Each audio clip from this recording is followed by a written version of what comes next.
Alright, so here we are. I have a little box set up with a cloth in here. Got some tweezers. My Torx screwdrivers are right here. So let me go and get this disassembled and see what happens. Again, my very first IKBS knife that I'm disassembling, so cross your fingers. Alright, so let's go and take the clip off first. What's next? Let's get the pivot. Well, let's see here. Two more screws on this side. There's a T6. Alright. So far, so good. Can't really speak for when I get into the pivot here, which is going to be about now. Okay, let's get this side off. Oops. And here's any of those. Alright, so, alright, we got one over here. This is kind of a straggler. We'll put him over there for now. And let's go ahead and get this off. Another straggler. I'm just moving all the stuff to the little tin box here. Actually, let's move it on to the rag first, probably a little easier.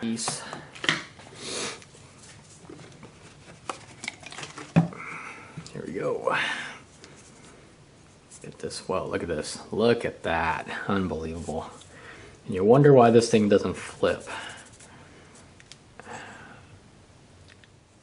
There you go. So you can see I cleaned most of that stuff out. Here's the other side. So pretty clean. Let's keep working on this.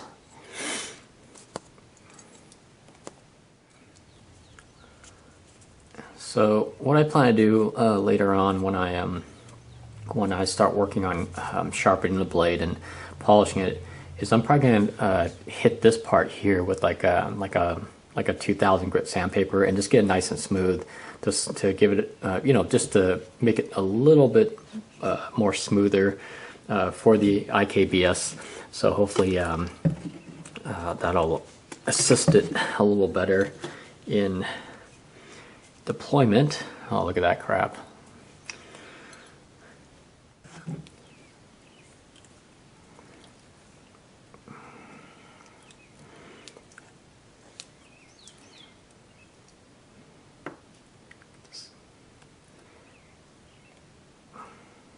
Where's my screwdriver? Oh, come on. All right, so give this thing. There we go. So now I can just spin it in here.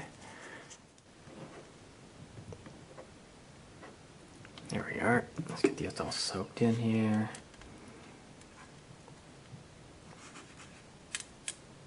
There we are.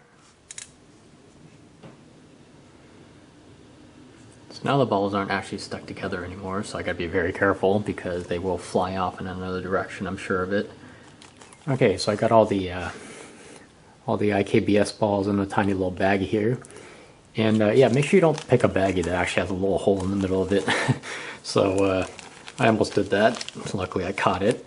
So I'm going to put this in the parts and get this out of the way.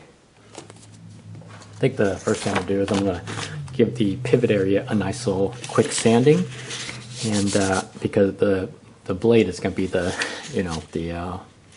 hardest work here, so I'm just going to sand just this little part where the IKBS balls runs around.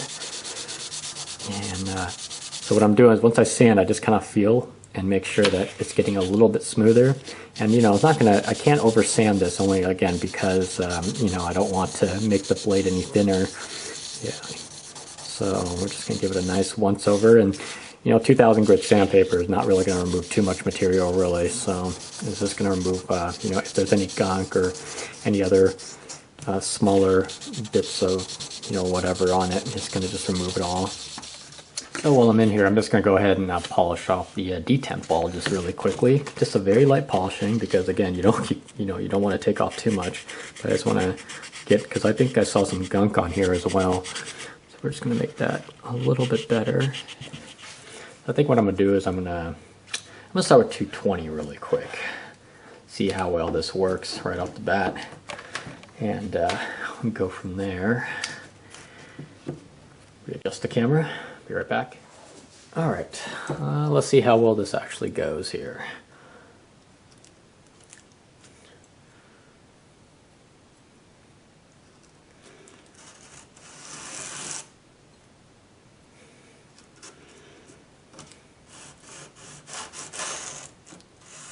All right, so I've been working at this with the 120 grit paper and looking at slightly better polish on the edge.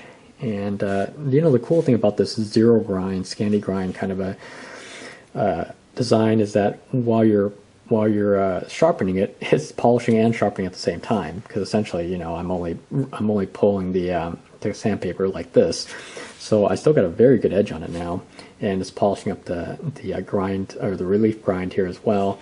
So it's kind of nice.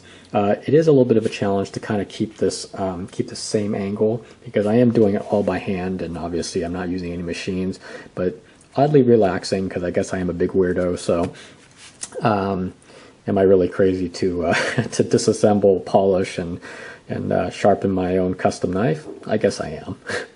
So anyways, I'm going to do the same thing I did with the Paramilitary 2, which I'm going to work my way from 120 all the way up to 2000 and then do a Flitz polish on there and see what happens. But I think this is S30, S30V or S35VN. I can't really remember, but either way, this is going to be a pain in the butt to get to a nice polish. But I am getting a very nice edge back onto the knife, which I've lost over the months of use. So, all right, well, I'll just check back in as I'm getting this polished.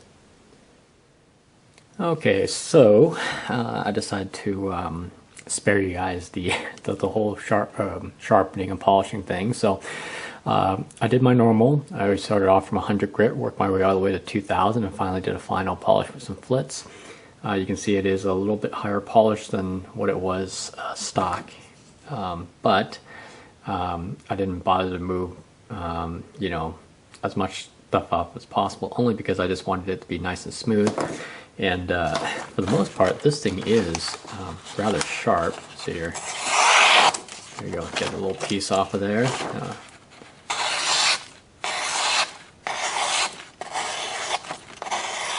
So you can definitely tell it is definitely sharp. So now the big challenge is figuring out how to put this whole knife back together, since I've never done an IKBS disassembly before, so wish me luck. So I think what the first thing I'm going to do, I'm going to get the pivot back in on this side. We'll hope this this works out okay.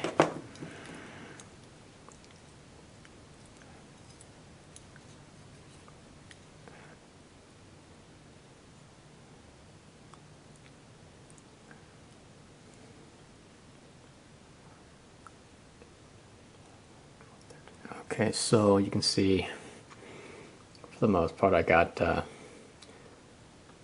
all of them in there. Cool. Go and put the blade back on. Actually, what I should do, put a touch of grease just on the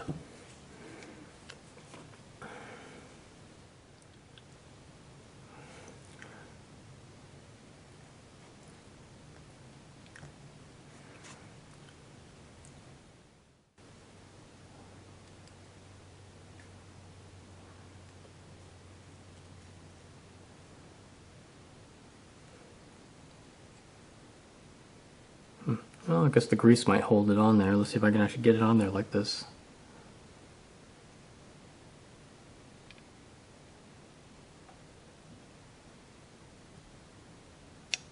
Oh, I think I did it.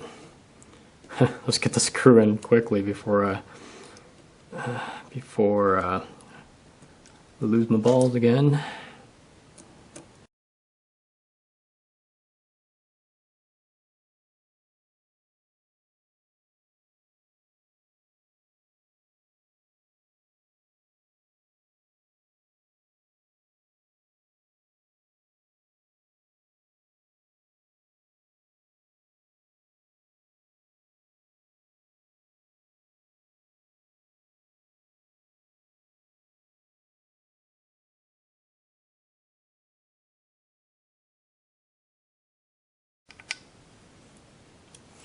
All right, got that pocket clip on. Cool. Hang on, just got it. Okay, so here we go. This flips a ton better, and it's back to its former smoothness. Well, yeah, it's actually a lot better. So, yeah, so I have to say that my experience with taking this IKBS stuff apart, I don't think I'm ever going to do it again, just because it's so fiddly. And a couple times I thought I lost some of the ball bearings in there, but for the most part, it was a pretty interesting experience. I will okay, I can't speak. I will specifically say that polishing and sharpening this type of a grind is awesome, just because you can polish and sharpen at the same time. Because you know there's no like secondary grind. So for the most part, this is pretty darn sharp. Let's put a little piece off there for you guys. All right, check this out.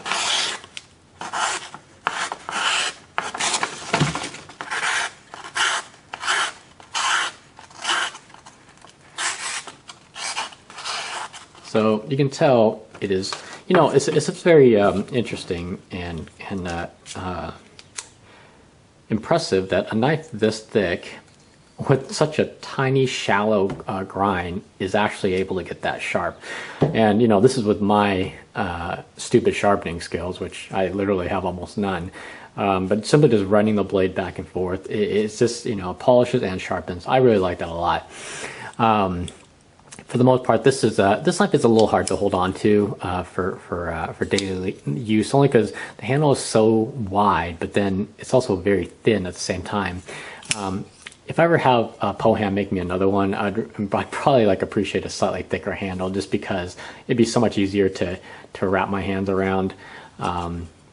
So also while I was in here, not only did I polish up the pivot area as you saw, but I polished up the detent ball as well. So now it actually breaks without having to put too much effort into it.